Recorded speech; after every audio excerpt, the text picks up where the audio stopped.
Hello and welcome to Anden's channel, my channel. Now please ignore the clothes in the back. Last week I saw Spider-Man Homecoming. I was late already when watching it then, and now it's been a month since the movie has been released, like in the US and all of that. But since I just got in on it, I thought that I have to talk about the latest Spider-Man movie, because Spider-Man is just such a huge part of this channel. In case you didn't know, my first video ever was a reaction video to The Amazing Spider-Man 1. So naturally, I have to talk about Spider-Man.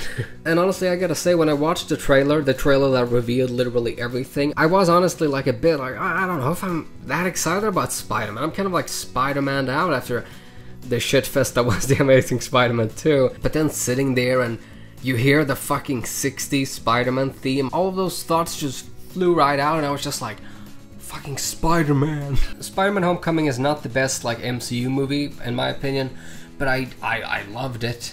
I loved Spider-Man Homecoming a lot because it really made me realize how much I still love the character Spider-Man. I grew up reading the comics, and then I had to stop because Marvel destroyed my Peter Parker. Marvel destroyed my Spider-Man with the One More Day storyline, and suddenly my Peter Parker didn't exist anymore. So I stopped reading the comics, and then, you know, the movies came out and all of that, and Andrew Garfield's movies. I really liked Andrew Garfield. I feel so bad for him because he just got completely fucked with the Amazing Spider-Man franchise. But Tom Holland is fantastic. He's incredible. Like, he's such a good Peter Parker and Spider-Man. My Peter Parker from the early 2000s is an adult. He's married to Mary Jane, and you know, he has like a part-time job as a teacher and all that. That's like my version of Spider-Man. So whenever someone says, "Oh, what's great about Spider-Man is that he's a kid, he's a teenager amongst all these adults," I'm just like, no, he's fucking not. But playing as the ultimate version, like the teenage Peter Parker, Tom Holland was so fucking great. He's funny, he's hot as shit. Those fucking abs makes me feel like I'm so lazy because he's my age. I'm just like, I'm such a lazy piece of shit. I loved him in the movie. Honestly, there were just parts where Spider-Man was swinging or doing something. It wasn't even a dramatic scene, and I just got like teary-eyed because I was just like, it's Spider-Man. Everybody has that like nostalgia for Tobey Maguire. Nobody likes Andrew Garfield. Poor Andrew Garfield. But Tom Holland he's the best. He's so good. The fact that the school isn't like a normal stereotypical high school, but it's like a high school for young wannabe scientists or something. It's like a smart high school. I really like that. And his romance with the character Liz was also really good because it was such like a fucking teenage romance. It wasn't like an actual like full-on romance at all. It was just like a teenagey thing, and I really liked it. The fact that Liz obviously likes Peter already from like the get-go, and Peter just like, she's not gonna care about me, just like, teenagers. And then we have Peter's father figure, Tony Stark, who honestly wasn't in the movie as much as I thought, which I really liked. So when he did show up, it was good parts. Unfortunately, all of the parts that he's in the movie is actually, you know, all of the parts from the trailer, so that was a bit upsetting. But that was all good, great too. Like all of the Iron Man scenes were really good. His friend Ned, also great. Yeah, just like, and then the villain, of course, the Vulture. Definitely one of the best MCU villains in the movies so far, but that's only because he actually has something other to him rather than just like, I'm gonna destroy the world. So, but yeah, no, Michael Keaton as Adrian Toomes, really great. The twist with Toomes being the father of Liz, it's just like, I didn't see it coming. I heard rumors that he's gonna be a father for some of the kids, but I thought it was like Michelle or something, just because of how much the marketing pushed Zendaya, I don't know, who honestly isn't in the movie that much. But the fact that he was Liz's father, fucking awesome. The whole fucking car scene, it's just like, Tom Holland is a good little actor. Also, thank fucking God that the Vulture didn't die, because when he was just like, it's gonna explode, I was just, fuck off, you're not gonna kill another villain. But then of course he didn't, because he is Spider-Man, and he knows that with great power comes great responsibility, and that you shouldn't sell your fucking marriage to the devil.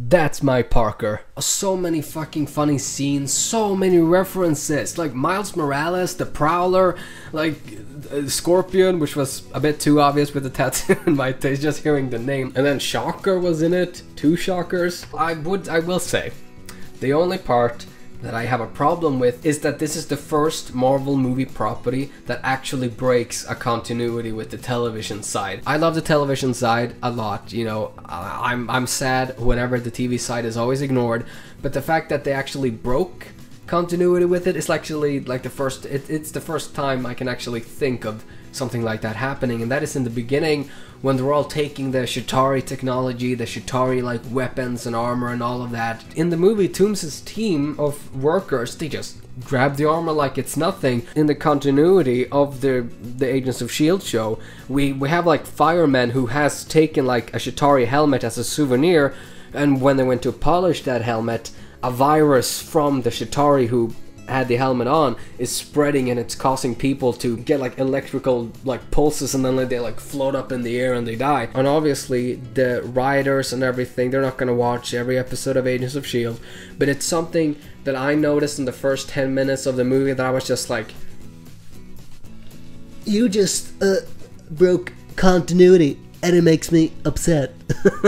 And of course the movies would never take into consideration at all what the television side has done, so yeah, that's like the main thing that was a bit sad. Also, no, wait, before I quit this video, like the movie, fucking great. I really, really liked it. I will say, however, that it's complete bullshit, that there is not a single mention of Daredevil, that there's not a single mention of Luke Cage, the 2 most public known heroes in New York. It was great that Peter was never in actually Manhattan until like the ferry scene. That was really great. But I mean, the high school kids, they literally talk about the heroes. They talk about Spider-Man and everything. Could you imagine how great it would be if you would have that one hipster kid in the back just like, actually, I prefer Daredevil over Spider-Man. He's much cooler. One line of that, and everything would have just been like, ah. But of course they don't, because fuck it, why would they? So what did you think about Spider-Man Homecoming? Did you like it as much as I did, or did you have some problems with it? Tell me why you liked it and tell me why you didn't like it in the comment section below. Goodbye, and Spider-Man is back and he's better than ever, and I love Spider-Man again, and it's like my superhero, my first hero, just like, goodbye.